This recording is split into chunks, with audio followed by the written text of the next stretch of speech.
So a new trend that I've noticed is that anybody who's done something that hurt other people, or they've done something maybe not great, or a relationship has gone bad, is people like to label that person a narcissist.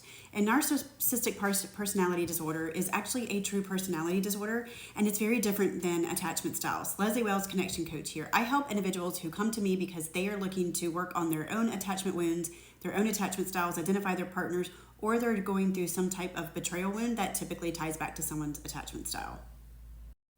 So narcissistic personality disorder is so different than attachment style. And so often I feel like people get in the comments and they refer to dismissive avoidance as being a narcissist. And they're actually very different. I do know that dismissive avoidance seem to sort of control the relationship. So we're going to focus on control today and how they're different between someone who has NPD and someone who is actually a dismissive avoidant. So the dismissive avoidant has different reasons for controlling.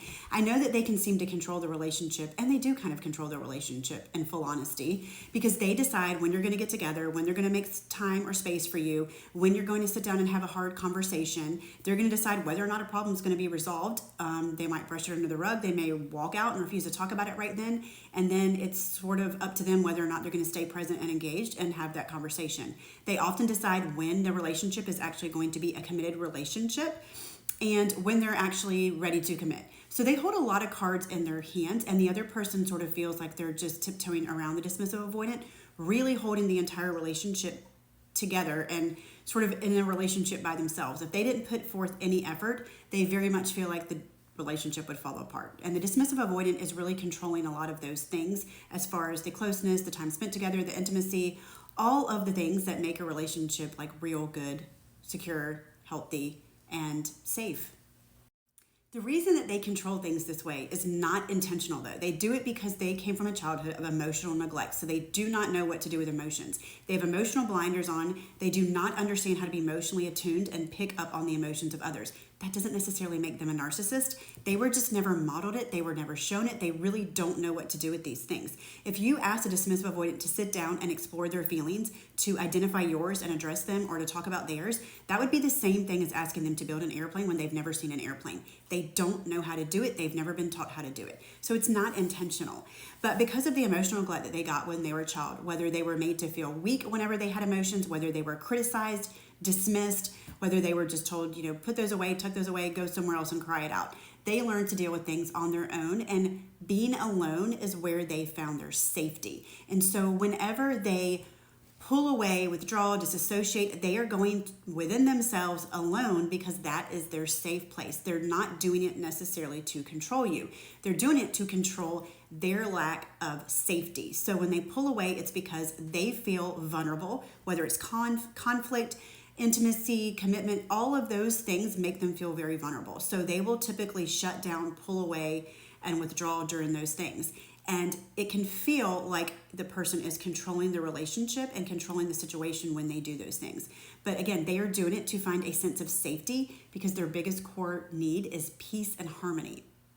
So the narcissist will actually control intentionally, unlike the dismissive avoidant. The dismissive avoidant is pulling away to create their own sense of safety. They want harmony. So they will kind of come back into the relationship after you've had time to cool down, so that they feel like they can step back into harmony. So it is not intentionally to control you, although they kind of do control things.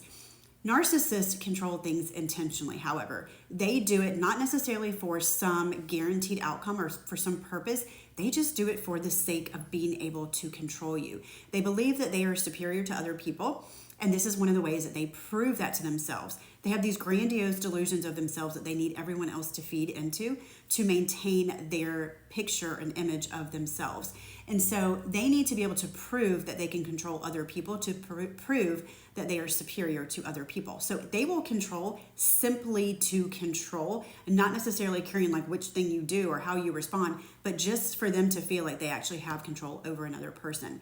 A lot of times they carry deep wounds, deep insecurities that they, it's kind of like an oxymoron. On one hand, they know that to themselves, they believe that they are very superior. On the other hand, they know kind of deep down that they're very, very insecure, and maybe they're not as good as other people, or maybe they're just baseline and they're just the same as other people, which is terrifying to them. And so by controlling, they can prove their superiority to themselves. So the end games are very, very different, and there's really not an end game for the dismissive avoidant. Their game is just get to safety, get away from emotions. They're overwhelming. I don't know what to do with them. I know I'm out of my league. I don't know how to handle them. I'm inadequate with this. Whereas the narcissistic person really is controlling because they actually enjoy it, and they really need to preserve that self-esteem that they have, that they are better than everybody else. And that way they can stay disconnected from any deep-rooted fears that they actually have about themselves. So they are not the same. You cannot say that all dismissive avoidants have a narcissistic personality disorder. You cannot say that all people that treat you badly, that have behaviors that you don't like, are narcissist. And NPD, just like attachment styles, goes on a spectrum. So everybody can have a little bit of symptoms of dismissive avoidant in some situations, or NPD. That doesn't make them an actual person that has NPD, which they have to meet a lot of criteria that is listed in the DSM-5 to actually be considered a narcissistic personality disorder. But again, the intentions are very, very different. One is a trauma response when they're trying to control, and the other is the actual wanting to control just for the sake of being able to control.